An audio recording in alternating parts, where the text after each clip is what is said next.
ఈ త్రివేణి సంగమంన పుష్కరాలు జరగడం అనేది భక్తుల యొక్క జన్మల అదృష్టం. గోదావరి నదీ తీరాన వెలిసిన ఆ కాళేశ్వర ముక్తీశ్వర స్వామికి భక్తులు ప్రతిరోజు ప్రణమిల్లుతారు. ఆ పరమేశ్వరుడు యమధర్మరాజు కొలువుదీరిన ఈ స్థలమున ఆ పుష్కర స్నానాలు రావడం, ఆ పుష్కరాలు రావడం కూడా ఎంతో అదృష్టముగా భావిస్తారు భక్తులు.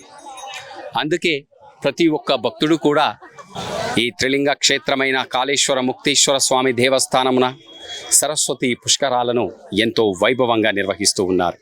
వివిధ ప్రాంతాల నుండి పెద్ద సంఖ్యలో వచ్చిన భక్తులందరూ కూడా ఆ నదీమ తల్లుల మధ్య పుణ్య స్నానాలను చేసి తమ పాపాలన్నింటినీ కూడా కడిగేసుకుంటూ ఉన్నారు.